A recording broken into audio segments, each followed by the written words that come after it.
Bien, compañeros, ha llegado la hora de actuar. Los autores del podcast nos tienen oprimidos. Ni tiempo tenemos para ver las películas porque nos piden que grabemos y grabemos y grabemos y grabemos.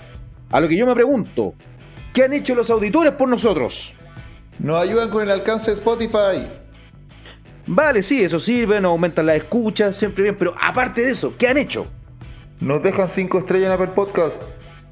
Ya, eso también ayuda para que nos siga más gente, nos conozcan, tener una buena calificación, pero yo realmente pregunto, ¿qué han hecho los auditores aparte de eso? ¡Nos comentan en Instagram! Ya, de acuerdo. Nos escuchan en Spotify, nos ponen estrella en Apple, nos escuchan, nos escriben en Instagram, pero aparte de eso, ¿qué han hecho por nosotros? Nada. Entonces hablemos de las cosas que nosotros queramos y esto es Cine Club Amurrao.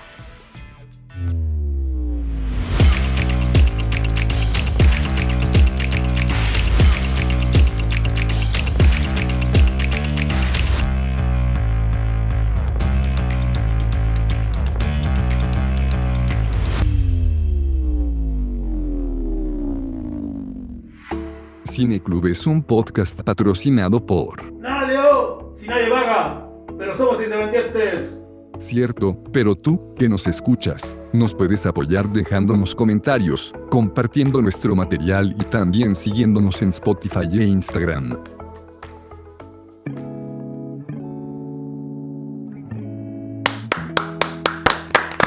Eso. ¿Cómo estaba, Marco? Bien, contento, Semana Santa. Llegó el tiempo que estaba esperando, el tiempo de recogimiento. Pedro, no es lo que estás pensando. Y creo que hoy día sí o sí tenemos que hablar de una de las personas más importantes que partió el tiempo en dos. ¿Tú sabes de quién estoy hablando? Alguien Del que mismísimo que nació el año cero en un pesebre en Belén, me imagino. El mismo, el rey de Belén. No de Belén como pensaba yo cuando cabro chico. ¿Qué pensáis que el príncipe del rap era ese? ¿Era de Belén? Pues sí, pues el rey de Belén. No, pero yo creo que es una blasfemia para lo que vamos a hablar hoy día. Merecemos ser lapidados si hablamos de eso. No, hoy día vamos a hablar de un gran judío, una gran persona y de un naughty boy llamado Brian. Un niño llamado Brian, un joven llamado Brian. Un adulto llamado Brian, que conoció su cuerpo, le crecieron las piernas, espinillas y secreciones corporales, hasta hacerse un hombre llamado Brian. Y que nunca será una mujer llamada Brian. A diferencia de Loreta. Qué buena película, estoy contento de poder hablar de ella, pero estoy igual preocupado, porque los Monty Python, si bien son personajes de culto, vamos a hablar de Monty Python y de una de sus películas, pero no son del paladar de todos. De hecho, cuando hicimos la convocatoria dentro del Cine Club, hubo voces discordantes, gente que le era irrelevante, a gente tampoco que de frente no le gustaba Monty Python, así que vamos a ver qué sale de esto. Es que ¿sabes qué? Yo creo que el humor británico en general pasa eso. Y no es porque sí. Yo creo que es como un gusto adquirido. Tenéis que ir escuchándolo y a poquito vais cayendo en la rueda. No es que no sea para todos, sino que tenéis que darle harto tiempo, tenéis que darle harto aire y después le agarráis un gusto que ya no hay vuelta atrás. A mí me pasa que a mí me gusta mucho el humor y en todas sus vertientes. El humor seco y el humor absurdo son de las dos que más disfruto junto con el humor negro. Pero el humor negro bien hecho, ¿no? No esta cosa que sea como la pachotada o la pachotada, que me encantaba cuando era adolescente, pero hoy día ya uno busca otros matices. En Monty Python yo creo que abarcan una variedad de tipo de humor, desde el humor musical, desde el sketch absurdo, desde la exageración, hasta lo medio intelectual, cierto, medio snob. Y en todas esas tienen como su vertiente. Que totalmente con tallas intelectuales. O sea, en esta vamos a entrar en detalle en varias escenas y una de esas va a ser la de la caligrafía en latín. Esa cuestión no tiene por dónde funcionar a menos que sea los Monty Python. Oye, ¿sabes qué? Nos lanzamos al tiro a hablar de Monty Python para arriba, Monty Python para abajo. Parodiamos los créditos iniciales de la película. ¿Quiénes crees que son los Monty Python, Marco? ¿Quiénes son y qué han hecho con nosotros? Son 5 compadres muy graciosos, de los cuales, 5 británicos y un yankee, que es este compadre, director también, Terry Gilliam. Pero tenemos a Graham Chapman, John Cleese, Eric Idle, Terry Jones y Michael Palin.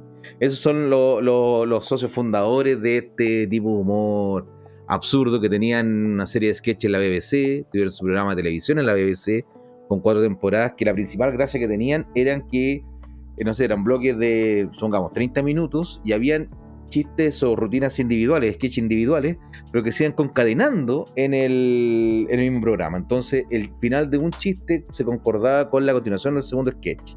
Y entre medio, los títulos y las gráficas que tenían era de este gringo, este yankee Terry Gill. Entonces, esos son así, asomerísimo, raro.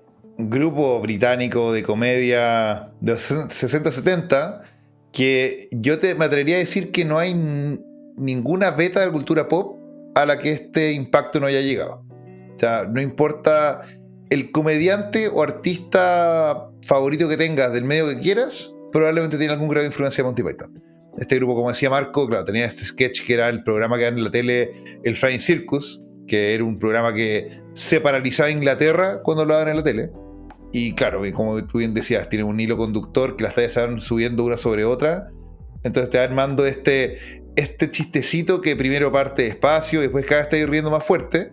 Y para que te hagáis una idea de la influencia de estos compadres, claro, bueno, influencia británica, obvio, todos los comediantes, Mr. Bean, Sacha Baron Cohen, Ricky Gervais. Después, cruzando el otro lado del charco, Trey Parker y Matt Stones de South Park dicen que esta es su influencia más grande. Esta película en particular, para su humor, es la influencia más grande que tienen. Y se nota. Y se nota. Grandes declaradores de su amor y influencia de los Monty Python son Matt Groening y los creadores de Los Simpsons, que dicen que si los Monty Python no existiría Los Simpsons. O sea, para eso, o sea, esta película en particular, George Harrison de los Beatles hipotecó su casa para que viera la luz. O sea, el mismísimo Beatle hipotecó su casa y puso las $4 millones que costó hacer la película. O sea, a ese nivel de influencia estamos hablando que llegaron estos compadres. Y estos compadres estamos hablando que el programa partió en el año 69 en la BBC. Fue muy rupturista también para el tipo de humor. De hecho, había mucha gente que mandaba cartas quejándose. Tanto así que los tipos después empezaron a incluir dentro de su sketch las cartas y las quejas de las personas, o de vez en cuando en algunos chistes eran más pasados para la punta, eran mucho más evidentes y ponían unos textos, ¿cierto?, quemando la pantalla diciendo sátira, como para que la gente, esto es un chiste, no se lo tomen en serio, muchachos. Tienen muy buenas películas. La de Santo Grial, yo creo que esa fue la primera, sí, de haber sido probablemente, si no la primera, la segunda que yo conocí de ellos, junto con La vida de Brian. Y son gustos adquiridos, pero también si tú ves como sketch, así como en YouTube, el video de 3 minutos individual, igual te voy a reír. Claro, estos compadres tienen 3 largometrajes como tal, porque el Flying Circus partió en 1969 y tuvo 4 temporadas, terminó en 74. Después sacaron un par de compilatorios. Uno es el más famoso, que es And Now for Something Completely Different, que es para cagarse de risa. Y hay otro que para mí, el nombre para mí es genial, que se llama El Sketch del Loro no está incluido. Es el nombre del VHS compilatorio, que por supuesto el Sketch del Loro, que era muy famoso de la tele, no está incluido. Y claro, y ahí se lanzaron con largometrajes. Sacaron El Santo Grial, La vida de Brian y El sentido de la vida. Y es muy divertido porque en el fondo estos compadres eran tan amados que eran un poco blindados, y un poco para empujar estos límites de los cuales la cultura les permitía jugar. Algunos dijeron, a ver, ¿qué es lo que ofende más a los ingleses? Reírse del Rey Arturo. ¿Qué es lo que ofende más a los gringos? Reírse de Jesús. ¿Qué hacemos? Una película para cada uno, obvio. Sí, de hecho yo iría más lejos, que Jesús es la figura que define Occidente, como lo conocemos. Con todas las variaciones, con todos los matices, el cristianismo en sí es parte importante de lo que define el Imperio Romano, ¿cachai? Y lo otro es, ya, ¿de qué cosa nos toca hablar si ya hablamos de el surgimiento mitológico de Britania? Ya hablamos del surgimiento mitológico de la espiritualidad de Occidente, digo. Lo que nos queda por resolver es el misterio de la vida. Expliquemos el sentido y el misterio de la vida, y Monty Python hace una película en el 83 con ese nombre, que tiene uno de los musicales, una de las canciones que hasta el día de hoy yo creo que puntúa, que es Cada esperma es sagrado, la canción de los irlandeses católicos. Ya con eso tenéis para darte por pagado. Ahora, la película que nos atiende hoy día, que es La vida de Brian, es una película que fue censurada en muchos países, fueron acusados de blasfemos. Sí, De hecho, hay un sketch involuntario que es cuando uno de estos obispos, sacerdotes, así como de la curia importante de Reino Unido, está debatiendo con los Monty Python sobre la película y sobre el cristianismo y todo este tipo de cosas. Pasa que, por ejemplo, John Cleese, Eric Idle y estos compadres eran de la Universidad de Cambridge, por ejemplo. Unos tipos, no sé, tú ves, John Cleese tiene una cara de cuico de estos, gente de mucha plata, y que van a las mejores, de esto como Rancio Abolengo, en las mejores universidades. Entonces los tipos sabían hablar latín, alemán, estudiar a los grandes filósofos. Son verdaderos, por un lado, intelectuales, pero también unas personas en exceso cultas, ¿cierto? Entonces pueden hablar de tú a tú de cualquier tema y sabiendo debatir. Entonces, cuando tú ves ese sketch, digo, no es un sketch, es una entrevista, un debate real que estaban haciendo en televisión. Los comentarios que hace el sacerdote, el obispo, no recuerdo bien, son de menor vuelo de lo que hacen los compadres de Monty Python, porque están tan preparados, tanto más preparados que este representante de la Iglesia Católica. Entonces, cuando hacen chiste ellos, y esto puede sonar como super snob, y algo de eso sí, asumamos que lo hay, los tipos saben de qué están hablando. O sea, no. De hecho, en La vida de Brian, que es una película, yo la criticaría cualquier cosa menos blasfema, porque al igual que Jesucristo Superestrella, o al igual que puede ser, no sé, Ben-Hur, es súper respetuosa con la imagen de Jesús. Es súper importante eso, claro, porque no... yo me acuerdo cuando la vi la primera vez, que la había visto en VHS hace varios par de décadas por lo menos, me la habían vendido como algo que era como... un compadre que nace el año 0 en Belén y lo confunden toda la vida con Jesús. Y eso no, pues es mala descripción. De hecho, así me la vendieron a mí, po. Sí, y la primera escena te muestra que los Reyes Magos, claro, después de esa escena que es muy divertida, van al lado y listo. Jesús siempre está en una presencia en la película, pero una presencia bíblica correcta, predicando las prédicas de la Biblia. En el fondo, nunca es una risa hacia la figura de Jesús. Y eso creo que fueron muy inteligentes, porque así se pudo ver más, a pesar de que estuvo prohibida en 40 países. Como Las caras de la muerte, ¿te acordás de esas películas? No tiene nada que ver con esto, pero cuando venía al videoclub siempre me impresionaba, prohibían más de 40 países. ¿Cachai? Que hay una rivalidad famosa en Europa que es entre los suecos y los noruegos, y en Noruega se prohibió, pues. Entonces, en los afiches en Suecia se promocionaba como tan divertida que los noruegos la prohibieron. Ya. Entendible. Sí. Bueno, entonces, La vida de Brian.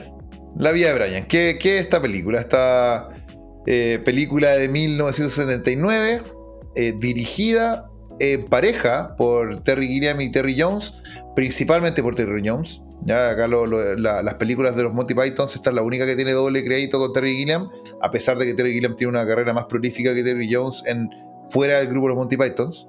Terry Jones es uno de los actores famosos del grupo original de los Monty Pythons. En la película es la mamá de Brian, entre otros papeles, porque estos compadres es un sketch de colegio, o sea, son 5 compadres que se rotan todos los papeles y uno tiene que hacer ojos ciegos a que, oye, pero como si este weón es Jesús en la escena anterior. Ojo, y esto es un poco como lo que pasaba con el Happening con Ja, para allá al territorio chileno. Completamente. Pero el humor que tienen estos compadres no es como el de Happening. Yo diría está más cercano a un programa que tú creo que no sé si habrán nacido, que era Medio Mundo. Yo era bebé cuando lo dieron, pero vi mucho las repeticiones cuando chico, con Andrés Rillón, Julio Jung, Gloria Muchmayer. Entonces, que tenían como su humor más absurdo, muy en la línea de Monty Python. Yo el humor de Monty Python en la actualidad lo veo harto en el cine de Edgar Wright, en el de Shaun of the Dead, Hot Fuzz. Es muy de esa cuna. Y bueno, esta película, como os comentaba, dirigida por Terry Jones, y nos lleva, claro, la vida de Brian, que es el fondo de un grupo de... No, voy a confundirme sí o sí todo el podcast sobre el Frente de Liberación Judía, creo que es el de los protagonistas. Claro, lo confunden, efectivamente creen que este es el profeta. Esta película se ríe mucho de que está el Frente de Liberación Judía, la Liberación, Frente Patriótica Judía, etcétera, etcétera, etcétera. Frente Popular de Judea, el odia por todo. Protagonista. Sí.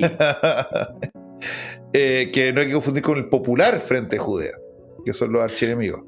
Entonces, va a ser lo más simple, es como todas las divisiones de la izquierda chilena. Exactamente. De quién es más trosco. Exactamente, justo. Y esta película obviamente alzan a Brian como el Mesías. Y bueno, pero no es como una gran... Hay que dejarlo bien claro, no es un gran camino el que hace a lo largo de la película, sino que entre un punto A y un punto B pasan un montón de sketches ridículos, cada uno más chistoso que el otro. Y claro, no es que te vayan mostrando el avance hacia un Mesías, sino que lo confunden rápidamente y así de rápido también llega a la crucifixión. Entonces, pero entre medio se ríen de cada cultura, se ríen de la colonización, se ríen del imperialismo, se ríen de las liberales, se ríen de los conservadores, se ríen de la religión, se ríen de lo que quieras, lo tienen acá. Sí, mira, incluso la gracia que tiene todo esto, a mi modo de ver, es que de partida los escenarios donde grabaron todo está muy fidedigno, ¿cierto? No recuerdo si una de estas películas con Jesús de Nazaret o esta la historia más grande contada en el mundo se están filmando por ahí. Debe estar en alguna parte. Ahí me falta Pablo MC para las trivias de Google. Entonces, todo lo que nosotros vemos en pantalla es súper fidedigno.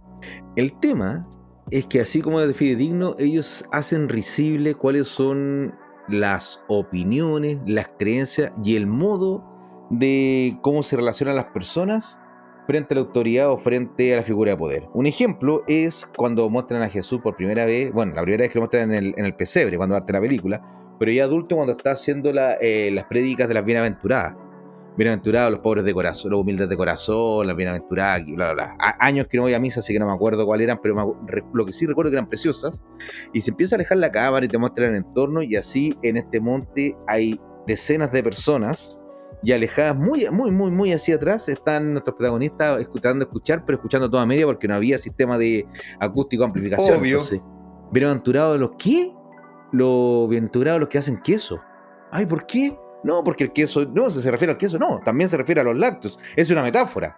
Y ahí empiezan a discutir desde el minuto 1. Lo mismo cuando en un momento, más adelante en la película, Brian se le cae la sandalia y creen que es una señal divina, que tienen que adorar la sandalia. Pero por otro lado, otros creen que la sandalia, que significa que hay que adorar la sandalia, o que hay que andar descalzo. Hay que andar con una. Pero claro, pero caché que ahí ya parte, no son solamente sketch vacío. Ya parte al tiro la sátira al seguidor ciego. La parte de esto, claro, el chanta que empieza a interpretar al profeta, ¿no? Se refiere a todos los productores de productos lácteos. No. ¿Qué? Escuchaste igual de poco que el otro, no tiene ningún sentido. Se ríen también de la hipocresía de la religión. Está en el fondo cuando en la escena de que hay que apedrear al blasfemo. Claro, y una tarea que solamente pueden hacer hombres, así que afuera del apedreamiento venden barba falsa para que las mujeres puedan ir. Y lo gracioso pero que a mí me da risa porque eso uno lo ve en el día a día en general muchos religiosos que uno conoce, que es como si la cuestión fuera las leyes civiles, que echa la ley, echa la trampa. Como que, como no puedo hacer esto, entonces puedo hacer esto otro. Y como que esas pequeñas, esas como micro hipocresías, claro, que van construyendo la fe.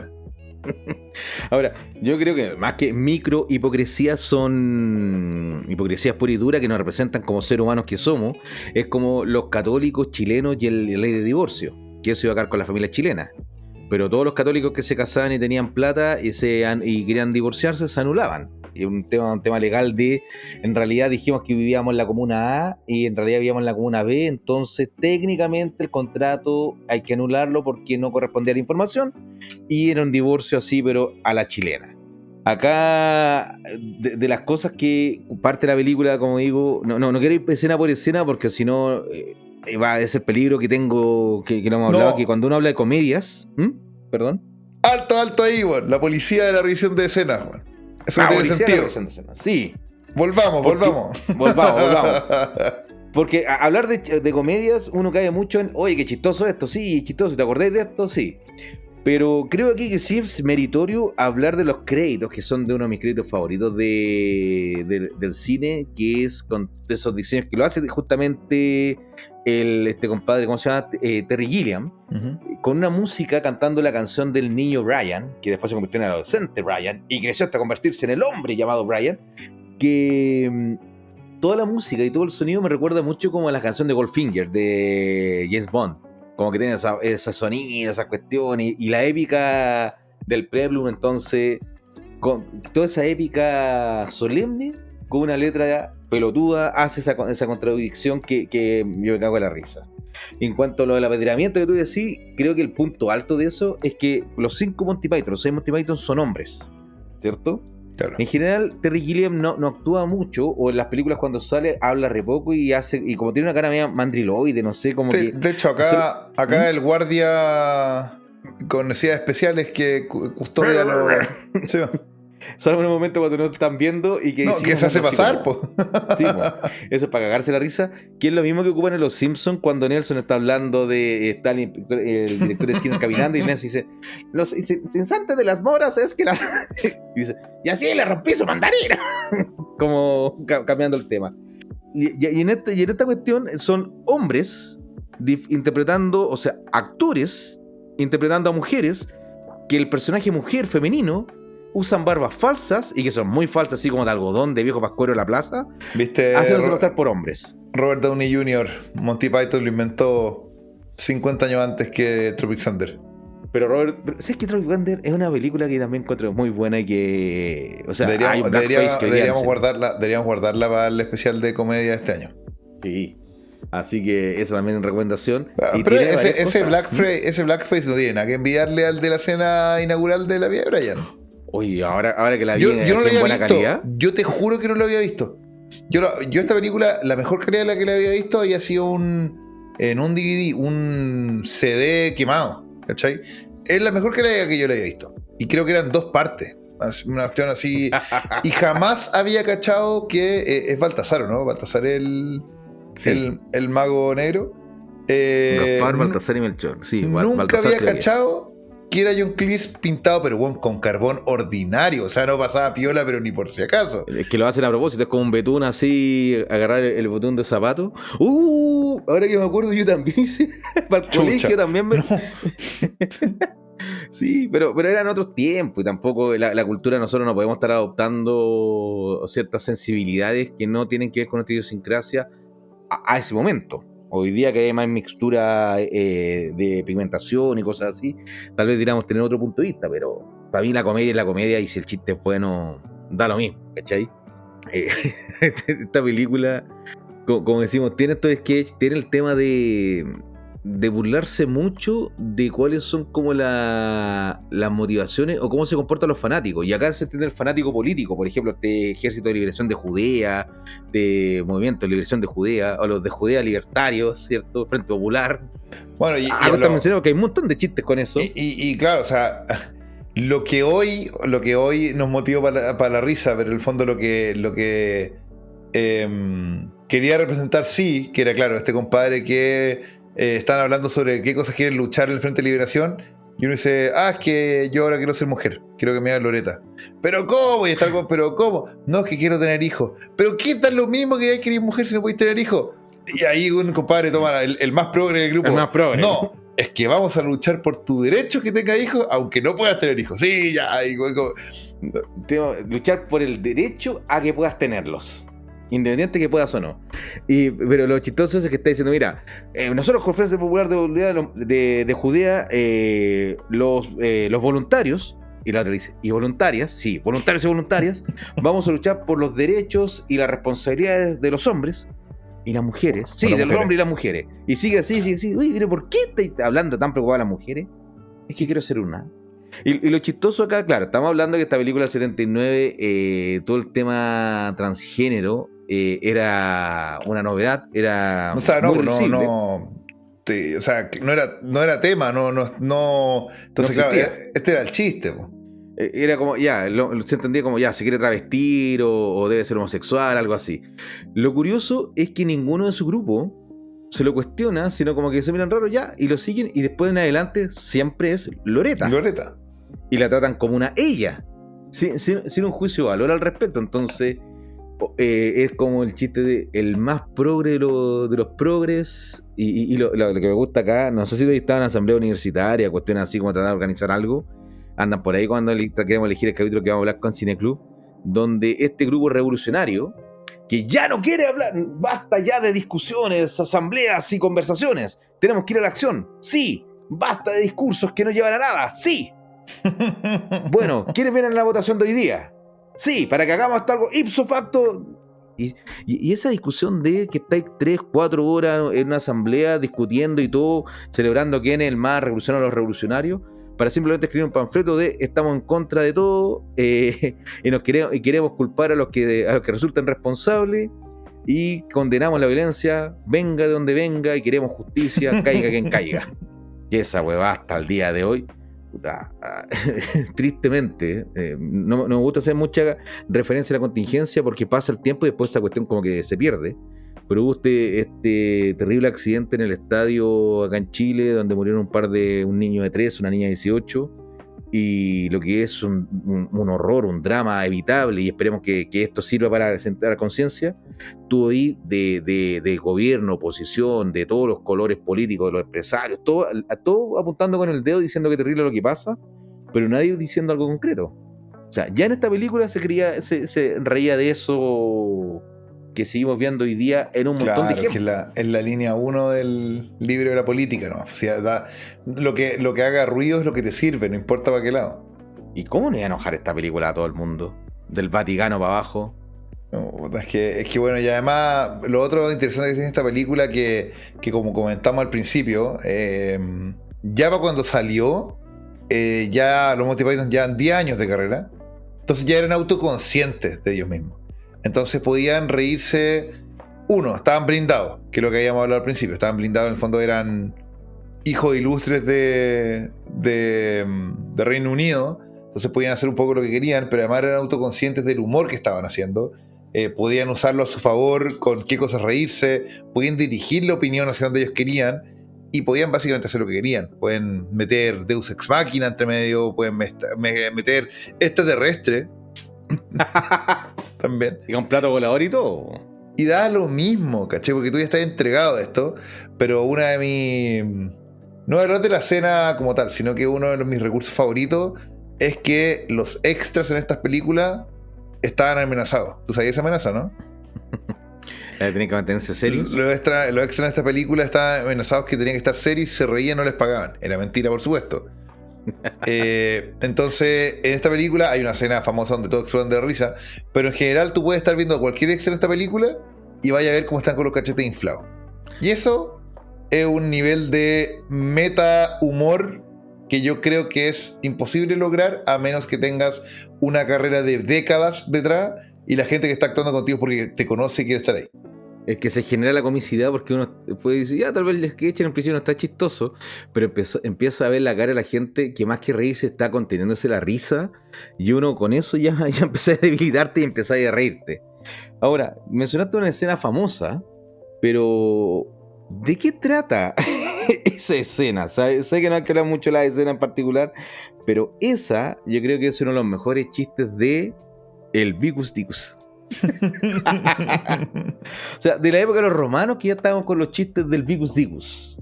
Y hay una cuestión que no sé si alguna vez has tenido ¿has visto doblada esta película? No, ¿cómo se llama? Es como Pijus Dicus, Maximus Dicus, cosas así. Pero el tema es que el emperador, donde van a hablar ahí, y acá creo que más que contar la historia, porque la gente que la vea hace una película corta y fácil de encontrar, el tipo como que todas las egos las habla como W. Entonces, one word for... Entonces, y cuando habla de Vicus Dicus, que es su amigo romano, que es donde el tipo está pero vuelto loco tratando de no reírse, inclusive este compadre que está actuando de emperador, cuando luego en otra escena aparece Vicus Dicus, el otro se le patina la F. Y tenemos que liberar a un judío. Es como... Sansón Sosacina. Sí, bueno, es que se ríen también de los acentos que hay en Reino Unido, pues caché, en un mundo. Por eso te digo que el humor de Edgar Wright me parece muy conocido, porque ese one también hace mucho eso, que se ríe de que porque no sé, acá en Chile molestamos con que los del sur hablan cantadito, caché, pero se entiende todo transversalmente se entiende. Acá en Reino Unido literalmente tenéis compadres que supuestamente hablan inglés y no se entiende nada. Es como que es que allá es dramático. Sí, por ejemplo, pues, así, en Escocia, que ya el inglés escocés es difícil, de Glasgow a Edimburgo, que es son como 90 minutos en tren, es como decir un Santiago Viña, un Santiago Valparaíso, el acento cambia, pero el acento y la pronunciación. O sea, es mucha diferencia. Es como dijéramos, no solamente pijama, es como que si dijera el bus, o el bus, el pub o el pub. Ese nivel de cambio hay y claro, acá también se ríen un poco de eso. Pero lo que más me gusta de los chistes cultos que tienen acá, aparte, yo no sé latín, entonces esa cuestión cuando están haciendo el graffiti de como Yankee Go Home, pero con los romanos Go Home, ¿cuál es la declinación, el plural? Y está todo el día ahí escribiendo como Bart Simpson toda la noche, digo, en toda una pared así, pero gigante la consigna hasta que amanece. Lo que me gusta es el... Oh, se me fue la idea. Dame un segundito, lo cortamos. No, tranqui, sigámosla nomás. Oye, el emperador de Michael Palin es Pilato, po, ¿no? Debería serlo, po. Sí, po. El mismísimo Pilato, po. Y aún así los buenos se ríen con ese. No, iba a machetear su acento, pero horriblemente en inglés. Quiero escuchar eso. No, como Willis Weatherwick. Pero no solo eso, sino también que el tono de voz, también la pronunciación, todo va haciendo que sea chistoso. Mira, acabo de encontrar cómo le decían a Vicus Dicus. Picus Magnificus. Perfecto doblaje. Debe haber sido españolazo ese, man. Y la vieja, incontinencia, suma. ¿Incontinente cuánto? Suma. Ah, ese estaba peor. Y ahora acá tenéis esta escena de los extraterrestres que es muy a pito de nada. Los seguidores, como el tema. La crítica, no sé yo, pero para Fargo temporada 2 están todos felices con esa escena. Mira, acá también tenemos musical, pues. No solamente la canción de inicio, sino que yo creo que la canción final, que después la vamos a comentar más en detalle, es de las canciones más bellas que hay. Debe ser de las que, de hecho, probablemente si busco aquí como en las canciones que más escucho en el año, debe estar, que es la de la crucifixión, que esa es una blasfemia total. Y yo no puedo imaginar las personas en el año 79 ir al cine y encontrarse con esta película. ¿Qué habrán pensado de tanta estupidez, de tanto absurdo? Porque claro, primero te sorprende de la irreverencia, pero también del... Pero sorry, yo encuentro que esta película tiene mucha más estructura son los Monty Pythons, ¿ya? Pero tiene mucha más estructura narrativa que, por ejemplo, el Santo Grial. Sí, el Santo Grial se siente mucho más como una serie de sketch con los buenos disfrazados de caballero. Y esta son una serie de sketch basado en Belén o en Judea de esa época.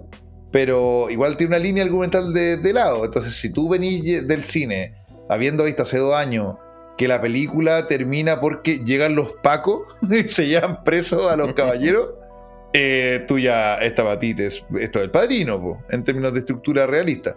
Sí. Y que no se entienda como una crítica negativa, sino yo lo digo como un dato de cómo es el tipo de humor que tienen, porque todo lo que hacen acá, el tipo de humor, si tú enganchas con esto es para cagarse la risa. Cuando dijimos que íbamos a hablar de esta película, yo aproveché y citando a un panelista invitado ahí de Talca, la vi el mismo día que dijimos que íbamos a hablar de ella, la vi al día siguiente. Y al subsiguiente dije, ¿sabes qué? Quiero ver esta escena mientras estaba almorzando para cagarme la risa, y terminé viendo la película completa de nuevo. Porque tiene un factor, hay un tipo de humor que a veces cuando tú lo ves muchas veces termina siendo aburrido, pero hay otro tipo de chiste, otro tipo de humor que con la repetición los vas disfrutando, como el chiste de la jañaña de Sandy, que justamente ese es el punto acá. Claro, que en el fondo al final se da que a los pocos minutos de película, no sé, porque por ejemplo esta repasada me reí como por lo que me acordaba, pero no me dio risa la escena así, risa como tal, la escena de los Reyes Magos. Pero después ves a escalar y se transforma en una bola de nieve. Se transforma en una bola de nieve que no sé si pasa que todas las escenas, todo lo que está pasando en pantalla en todos minutos divertido, o ya estáis tan casados con el humor de la película que todo lo que está en pantalla en todo minuto es divertido? Porque creo que no hay ningún diálogo en toda la película que no sea gracioso. Y entre gracioso a carcajada.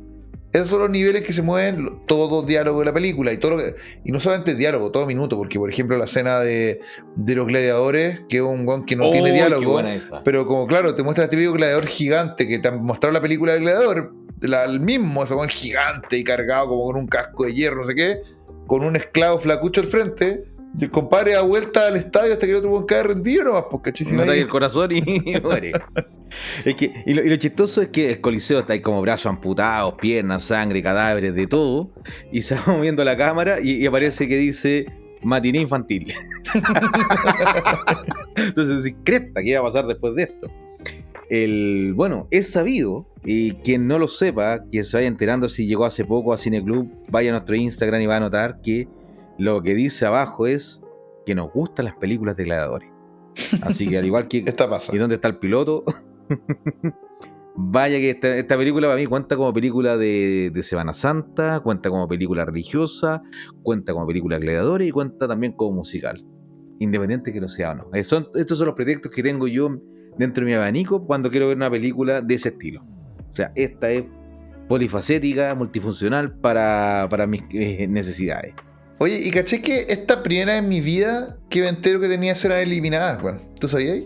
Bueno, es que cuando tú me comentaste dije, ya, todas las películas tienen que ser eliminadas, pero no la conocía, nunca la había visto, no me había enterado, y tiene justificada razón de que la hayan eliminado, y no por las razones que al principio cuando me comentaste que trataba pensé. Tiene nazis. Esta escena, claro, dentro de todos estos partidos, el Partido Liberal de Judea, el Partido Popular de Judea, el Escuadrón Suicida, todo, estaba el escuadrón, de hecho, bueno, ahí va lo que tú decías ahí, Marco.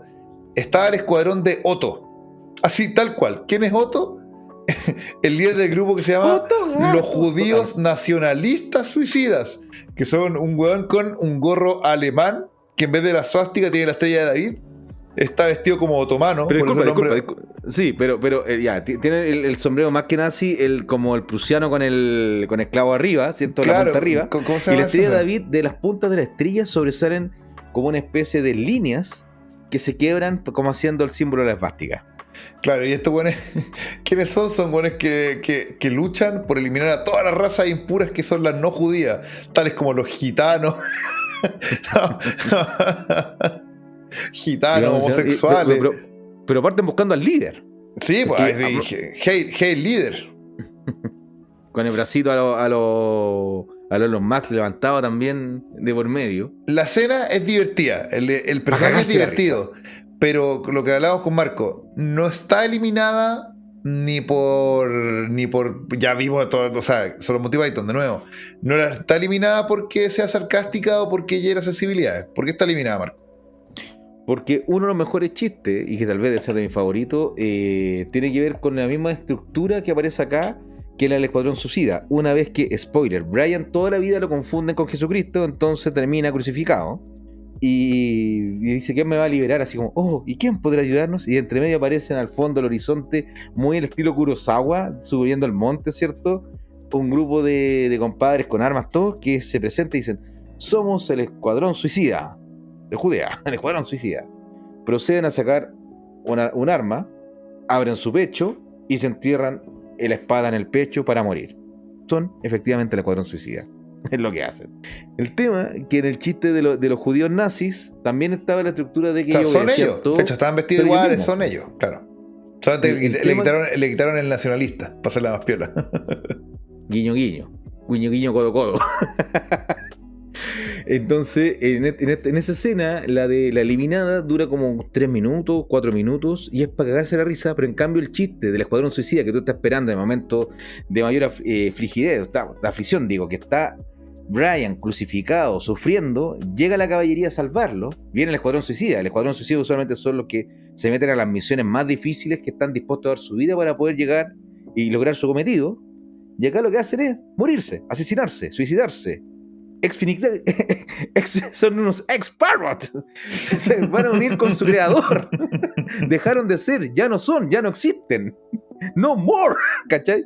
Entonces, funciona mucho más porque es un chiste de 30 segundos versus este de 3 minutos que como bloque completo es gracioso, pero acá viene el factor sorpresa más encima. Y eso es un rigor. Siempre he escuchado cuando hablan los directores que tienen que editar sus películas, que dicen que es como cortarle el dedo a un hijo para salvarle la vida. Pero es como tú decís, puta, esta escena me quedó bonita, quedó entretenida. Pero yo creo que esta decisión fue claro, de haber dolido porque grabaron la escena entera, pero funciona mucho mejor el chiste al final. Y con esta película, literalmente, matáis el chiste. No, mentira. Porque suicidar el chiste. Al revés, claro. Justamente, matáis el chiste por no matar a los otomanos. Oye, y caché que otra de las cosas que estuve investigando para esta película, porque me llamó la atención, ya, yo sabía la historia de George Harrison, sabía que había costado $4 millones, pero $4 millones, incluso en esa época, tampoco es una brutalidad de plata. Ya no es como que no, hoy en día serían 200, no. Tampoco era tanto. Entonces me llamó mucho la atención las locaciones, bueno, que se veían espectaculares. ¿Tú cachai por qué fue o no? ¿Por qué se ven tan buenas? Estas estuvieron por Tierra Santa, creo, ¿no? Pero usaron las mismas locaciones de La Pasión de Cristo y las de Jesucristo Superestrella. Esa es la película que quería decir. Sí. De La Pasión de Cristo, no la de Mel Gibson, pues. No. Y de hecho, la ropa y todos los vestuarios son acuciosamente fidedignos para la época histórica. Eso es lo gracioso también, que los tipos se toman en serio el tema que están tratando para poder, a través del absurdo, hacer humor. Y eso, para hacer eso, tenés que tener un pie en la realidad.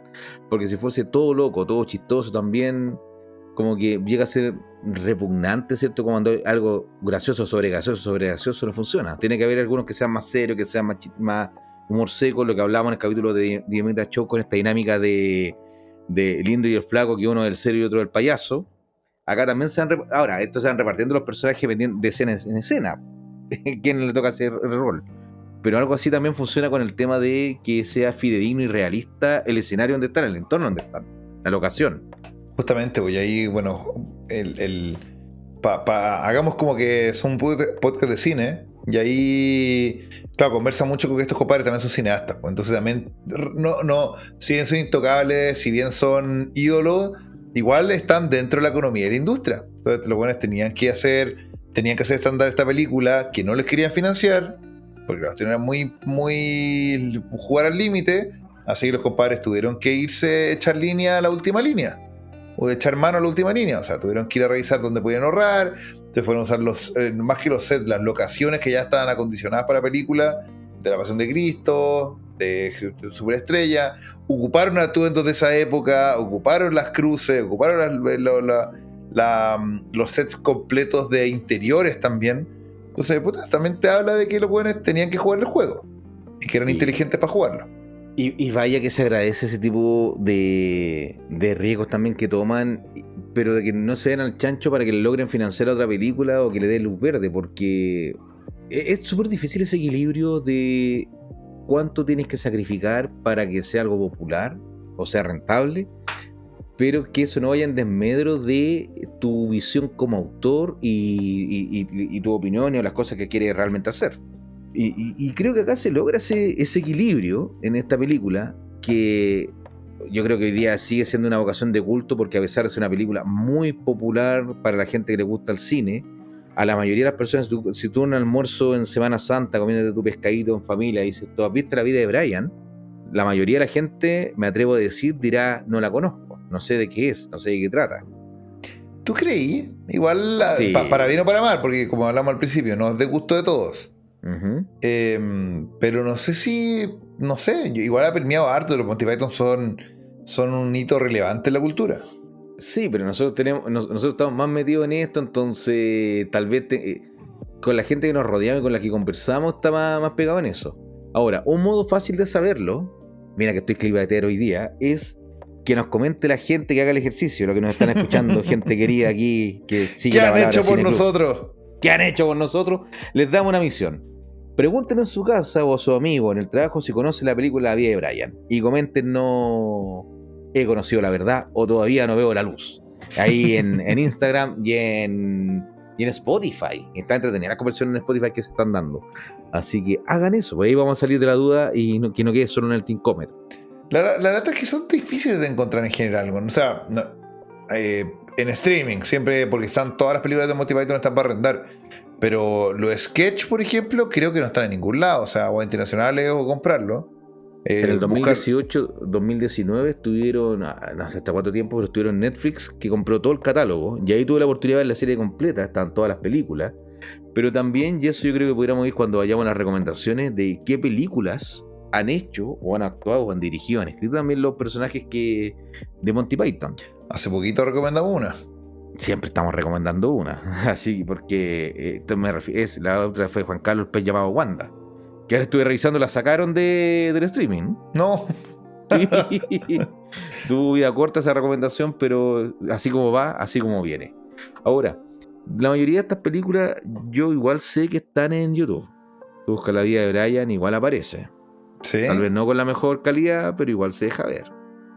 Lo importante es poder verla. O sea, tú me decías que la veías en 2 discos VCD. Sí, me acuerdo de esa época donde uno tenía el lector de disco y agarraba una sola IP y la metía ahí para ver qué película había dentro. Así como supo el taldo, libro, cuaderno que veía, lo llenaba de escritura, nosotros película que veíamos la veíamos en esa época. Sí, pura joya siempre. Ahora, del humor nosotros hemos hablado harto, el humor parodia, sátira, hablamos de Scary Movie, hablamos de... ¿Cuál es la otra que hablamos? Kung Pao, ¿cierto? Siempre se me olvida Kung Pao.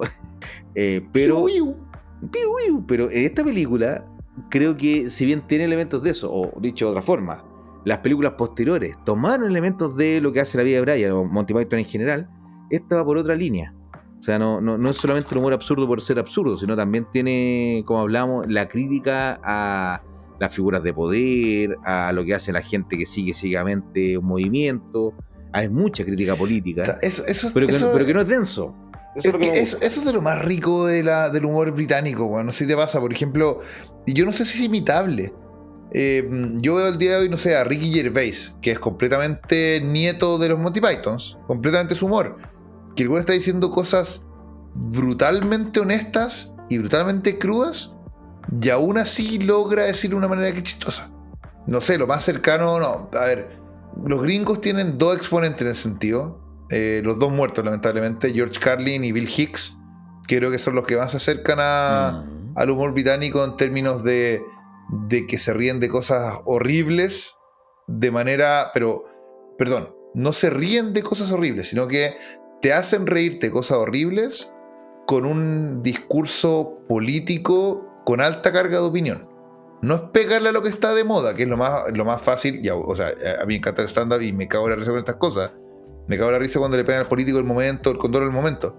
Pero es peludo encontrar un humorista que tenga una tendencia y que tenga opinión y que te haga reírte con esa opinión. Y eso para mí los Monty Python son el padre.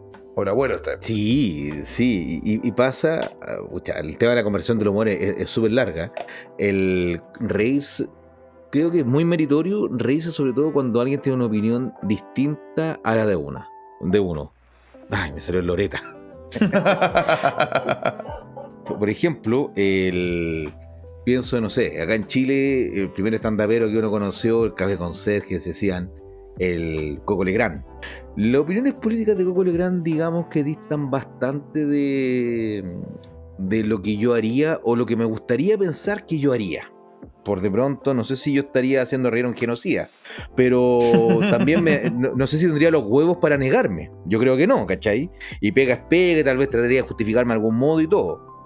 Aún eso, o a pesar de eso, encuentro que el weón es más gracioso que la cresta y hace o hacía, ¿cierto?, un tipo de humor en donde era bien ácido, era bien aguja, pero lo que sí le faltaba era el tema del absurdo y de la ridiculez que sí tiene Monty Python. Y ahí pienso, por ejemplo, en mencionar un principio de Medio Mundo, que tiene ese tipo de humor. Habla Plac, Plan Z, pienso. También Plan tenía Z como para mí es lo más cercano que tenemos. tenemos los Monty Python acá en Chile. Con la diferencia que son más cabros jóvenes, otra generación. Pero ¿sabéis que leíste todo al clavo? Porque, claro, Black, más que la... no habla Black Producciones, sino porque en el fondo no 31 minutos, que si viene un humor que me encanta, no es el punto, porque, claro, Plan Z tenía sketch del tipo de... no sé, yo también tuve educación pública del Estado y era un güey que estaba leyendo, ¿cachai? Un papel que no podía ni leerlo. Entonces, ese es el tipo de humor de los Monty Python. Le estaban pegando al sistema educacional y te estaban haciendo reírte de algo que era horrible. Que No, era que es un que weón no podía leer porque había pasado por la educación pública. Yo también creo que la educación pública es el mecanismo para poder surgir. Nunca me he sentido No, menos. es que, sí. O el de regiones. Yo me siento como cualquier santiaguino. yo viviendo poco tiempo en Santiago. O el ¿dónde está mi casa? Porque eran las casas Chuy.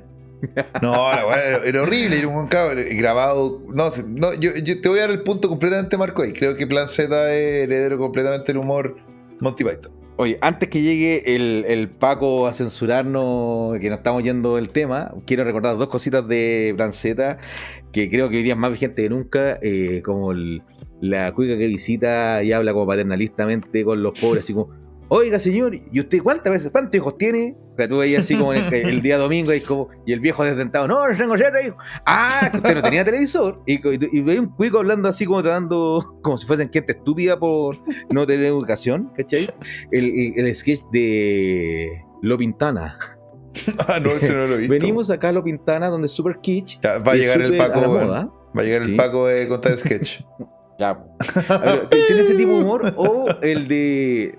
No, que las nanas, weón, las nanas son todas ladronas. Oye, weón, puta, mi mamá es nana. No, pero tu mamá es una santa, si yo la conozco. La otra es nana, la nana es peruana. Sí, es que mi mamá es peruana. Ojalá en ese sketch te jugó un efecto bandera. Ojalá dijera nana, ni siquiera la China. La China. Son todas ladronas. Oye, 30 años después tengo que actualizarlo para las nuevas generaciones, po. Y me hago el baile de Fortnite, weón.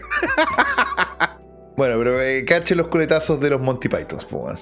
Para que cachen hasta dónde llegan, hasta los confines del sur del mundo. Porque burlarse de la autoridad, burlarse de las creencias y burlarse de nuestros propios mitos, yo creo que es muy sano. Y bueno, es lo que decían así con la diferencia entre los franceses y los británicos, de por qué en Francia hubo revolución y los británicos siguen teniendo mejor o peor, pero su realeza a día de hoy, es que su propia realeza sabía compartir con la plebe y salía a reírse de sí misma. Versus la realeza francesa que se sentía verdaderamente dioses sobre la tierra. Y no, el humor sirve para eso. Uno para homologar y subvertir, pero también para limar aspereza.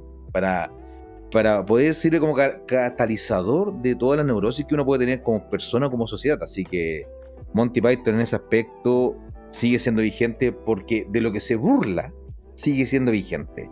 Y es una de las cosas cuando hablamos del humor contingente o atemporal de la vida de Brian, como toca temas que rozan con lo que son la esencia humana. Ya no solo me refiero a la religión cristiana, sino más bien a el fanatismo religioso, al fanatismo político y a todas esas ambigüedades morales que hace que sigan siendo risibles, porque hoy día puede estar a favor de una cosa, mañana puede estar de modo otra cosa, pero los impulsos humanos de querer agradar o querer ser revolucionario siempre van a estar. Completamente. Oye, antes de que nos vayan a echar del sketch, ¿algo más que decir? ¿Películas que recomendar? Yo tengo una lista de películas de Monty Python o de los autores de Monty Python que recomendaría. Es que para ir en la misma línea, porque, no sé, Terry Gilliam no es un compadre que se haya quedado atrapado necesariamente en el humor. Por ejemplo, una película que Terry Gilliam que yo adoro con toda mi vida es 12 monos. Y de humor tiene poco o nada. Tom Cruise, Tom Cruise, weón. Tom Cruise. No, Bruce Willis. Bruce Willis y el otro compadre, ¿cómo se llama? Edward Norton. Cuando sale Edward Norton, weón, es para cagarse la risa al personaje loco que hace. Brad Pitt, no Norton.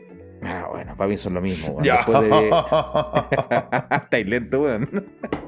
No, sí, mira, yo recomendaría, por ejemplo, de Terry Gilliam, Tiempo de Bandidos, la que me equivoqué la otra vez, le dije Tiempo de Enanos, no, Tiempo de Bandidos. Yo fue sin querer eso. Oye, y tiempo una película que espero... tiempo de personas en situación de chiquitismo, como diría Pablo en sí. Como diga Pablo, que para mí en más esa frase me la voy a tatuar en la frente. Las increíbles aventuras del Barón Munchausen, que es una de mis películas favoritas de la infancia, que fue lo primero que tuve, mi primer contacto con algún Monty Python sin saber que fue Monty Python y ni que era un Monty Python. Que esta película de aventuras, mitos, acción, de todo, ¿cierto? ¿Y él, de mucha Terry Gilliam representación. dirige esa? Sí, pues, es de Terry Gilliam esa película. Sí, bueno, Terry Gilliam y sí, Yo no tenía viejo. idea que era de Terry Gilliam, man. Sí, bueno, la otra película que me gusta mucho también Ahí, del ya los mismo año. cochuflés, ya los cochuflés. No, estaba hablando de Terry Gilliam, la del Rey Pescador. Fue la película que hizo entre 12 monos y la aventura del barón Munchausen, que era el Rey del Pescador basado justamente en el mito artúrico, el Grial y todo, pero en la época Yuppie con Jet Bridge actuando, Jet Bridge creo que es el que actúa, ¿no? Y Robin Williams, el comediante Claro, no Robin. No el mono. ex actor, ex humano, claro. Oh. No, porque actual leyenda, compadre, por favor, un grande de la comedia. Yo pensé que estáis mandando, bueno, ¿un Bombalé? No, ya no hago chistes humorista, con eso. una broma de digna de Viña. No. No me quiero colgar de ese tipo de humor. En cuanto a. Bueno, este compadre. ¿Viste? Así que me enseña. Yo estoy súper ordenadito haciendo recomendaciones. Y de John Cleese, bueno, Juan Carlos habló de un pez llamado Wanda, que debe ser como una de sus mejores actuaciones también. Pero este compadre estuvo en Shrek, en las de Harry Potter, haciendo de Nick casi cabezado, ¿no? Sí, bueno, los tiene todos. No, es que a mí lo que me gusta de John Cleese que es una leyenda, que sabe leyenda y a pesar de saberse leyenda, es una especie de Russell Crowe que bueno, se mete en lo que lo inviten. Es impresionante, bueno, no. Y tú sabes que ese weón es más pesado. No, pero siempre lo da todo. Me encanta esa cuestión, weón. Y lo que ese weón es más pesado que la cresta en la vida real. Todo el mundo dice que weón es como un pedante. Y se sabe inteligente, se sabe gracioso. De hecho, una de las entrevistas cuando hablaban de un sketch del ministerio de Silly Walk, ¿cierto? Que es una de mis sketches favoritos. Yo tengo un reloj también donde John Cleese, el personaje ahí con el bombín y todo. Y las piernas son lo que hacen de minutero y marca la hora. Decía, sí, mira, ese sketch la verdad que no es tan gracioso. Lo que lo hacía bueno era mi espectacular interpretación física, porque por lo demás, en cuanto a escritura, no tenía nada que lo hiciese interesante. Entonces, uy, qué huevo más pedante. Pero cuánta razón tiene y merece ser. Pucha, que por eso te dicen que nunca hay que ser gracioso. Nunca hay que conocer a tus héroes, porque efectivamente son semidioses que caminan entre nosotros, entonces no voy a esperar que sea igual. Tú me puse a averiguar, puse acá cuántas películas actuaste, compadre, y dice, como actor ha participado en un total de 122 películas. Hácete esa. Ni Ron Jeremy. Pero que el bueno es lo que te digo, si bueno, están todas, no sé, pone voces en las películas de Trolls. A mí me da risa porque muchas veces, no sé, estoy viendo una película como esa, con mis hijos, de repente para los créditos. John Cleese y yo Cleese, bueno, y ahí uno, weón, viéndola en español latino, obviamente, así que no tengo cómo saber cuál es John Cleese. Pero en la película, de repente, bueno, como está esta teoría hace harto tiempo, que en cualquier momento de la tele tú podías prender el telecable y había alguna película. Siempre, en todo momento, hay una película con Sean Connery y los de El hombre que quería ser rey, los dos, y Michael Caine. Hay una teoría que decía eso, ¿cachai? Que como en los 90 y los 2000, o sea, hace poquito. Sí. Que en todo momento, bueno, eso pasa con John Cleese a veces. Prende el telecable y vaya a ver una película con Samuel Jackson. Claro, y eso pasa con John Cleese a veces. Que uno está viendo, como tú dijiste, está viendo Harry Potter, Shrek. Estoy viendo acá los créditos. Clifford, el perro gigante. George de la Selva. Gracias al mono. Bueno, yo hace poco volví a ver George de la Selva porque me acordaba que me gustaba cuando chico y siempre la vi en latino. Y dije, no, ahora la voy a ver en inglés. Y de repente cuando aparece gorilas hablando ahí con... De John Cleese me encanta el modo como echa chuchadas, cómo te hueonea, agarrando, no sé, así como en Sexo con Amor, el maraca con Chitumari, mala mujer, mala persona, mujer de malos sentimientos. No sé, que te habla tan rápido, pero modulando, y haces la rolling R, pero con el como el... Y no sé cómo le hace, que como que sientes que te está escupiendo en la cara como te está cuando haces esa chuchada. Al nivel de Ricardo Darín puteando en argentino. Oye, no quiero irme sin recomendar una película que me encanta, heredera del humor de este compadre, que es Shaun of the Dead, de Edgar Wright. Bueno, y hablando del chiste de los acentos, también de la trilogía con Neto en Hot Fuzz, cuando está el tipo de Gales, el irlandés y el escocés ahí. ¿Qué quiere decir? Ahí está. Bueno, Shaun of the Dead está en Amazon Prime. No me quería ir sin proponer una película que estuviera en streaming, y mientras todo live encontré una. Sí. Oye, don Marco. ¿Terminamos? ¿Terminamos, no? Para preparar para prepararnos para este Viernes Santo. Sí, oye, pero mira, recuerda a la gente que le toca trabajar este fin de semana, gente intolerante al pescado y los mariscos que no puede comer, no tiene el dinero para hacerlo, gente que está sufriendo, esta Semana Santa y tenemos que recogernos de un modo u otro, más allá de los chistes, más allá del cine, pero siempre hay que recordar y ver el lado brillante de la vida, amigos míos. Así que procedo a clavar a Cristóbal para que se ponga a silbar y a cantar en inglés.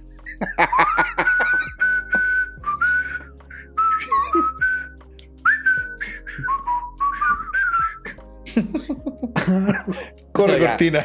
Ya, buenas noches, un aplauso. No, yo quería acompañarte con el silbido. ¿Qué pasó, Ataque de weón? risa. ¿Te desinflaste a lo Coco Sí, Legrand, weón? no, es que no podía silbar porque estoy con los cachetes inflados de risa. Es como. Si tú estuviste en los 90, 2000 en el colegio, en la básica o media, cuando venía un compañero por detrás te agarraba la bola y decía, chifla, chifla. Y uno está. Corta, corta, corta.